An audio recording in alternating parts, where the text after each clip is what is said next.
Mbola ampitsikina indray no androsoana ao tokantranonao amin'izao takarivan'ny alakamisy fafito amby roapolo ny volana febroary izao tompoko lahy sy tompoko vavy manatritra ny arahaba manasana hatrany anjony vaovao antsika atra amin'ny farany hosantarana ao anatin'ny lafiny ara-politika isan'ny misongadina trano moa amin'izao fotoana izao ny momba ny raharaha fanendrena prime ministre ao anatin'ny repoblika fahaefatra mahakasika an'izay indrindra dia nanome fanazavana mahakasika an'izay fanendrena prime ministre izay ny filoham-pirenena Hery Rajaonarimampianina raha ny tafa tamin'ny mpanao gazety tamin'ity androany ity notsondrin'ny filoha azy fa tsy maintsy mifanaraka amin'ny lalam-panorenana ary koa ao anatin'ny fikatsahana ny fihavanam-pirenena sy ny tombotsoa-pirenena ny fanendrena ny prime ministre. Tsy azo irotorotoana ary tsy maintsy atao anaty fanarahan-dalàna tanteraka amin'ny fanendrena ny prime ministre hoy ny filoham-pirenena Hery Rajaonarimampianina androany maraina raha niresaka tamin'ny mpanao gazety teny amin'ny lapam-panjakana teny Avoloha. Ho an'ny filoham-pirenena dia nitsondriny fa tsy misy jerena tavan'olona na koa tokony fanendrena prime ministre fa tsy maintsy tsonjovina trano ny tombotsoan'ny vahoaka malagasy. Ao anatin'ny misy fa izy koa misy zavatra tsy azo hiasakazahana ilay izy misy fandaminana maro samihafa io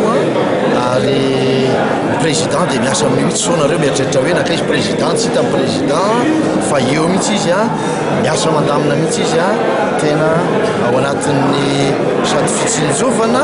ny fihavanam-pirenena anaovana zavatra zany no tena ao anatiny tena hoe fanarahana ny lalàna mihitsy betsaka ny resaka mandeha tsy seroa fa dia izy hoe zako no fidimbahoaka hitarika an'izany zavatra izany ka dia tsy maintsy ataoko amin'ny tombotsoan'ny vahoaka sy ny firenena ny zavatra rehetra. Ho an'ireo anarana izay tonga any aminy dia mbola tsy mifarita amin'ny filoham-pirenena saingina mpanantena nisy ny mangarara tanteraka ao anatin'izay fanendrena prime ministre izay ny tenany. Anarana renenareo renitra raha tsy hoe manana nareo mpanao gazety ke manana zavatra betsaka hafa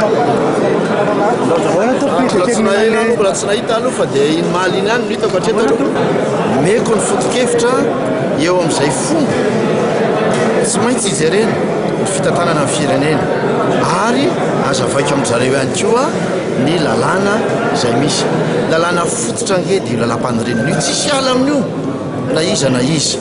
ary ny lalàna fototra lalam-panorenana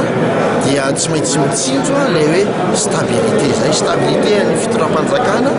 izay tsy maintsy apetraka zay zavatra izay eo ihany koa nefa ilay foto-kevitra izay efa apetraka hoe tsy maintsy jerena ihany koa zany ny fihavanam-pirenena ny fampandrosoana ny firenena izany koa dia foto-kevitra ngeza be izay tsy azo ditsita izany zavatra izany ka dia miasa amin'izany sika ao anatin'ny adevitra maro samihafa hanendrena ny prime ministre. Raha tsy ivona dia Andriamatoa Ajare Sampa avy amin'ny vondrona politika Mapara sy Andriamatoa Jules Etienne Roland avy amin'ny vondrona politika PMP no candidat prime ministre izay efa niraisin'ny filoha malagasy ny aliny alarobia 9 febroary farany teo.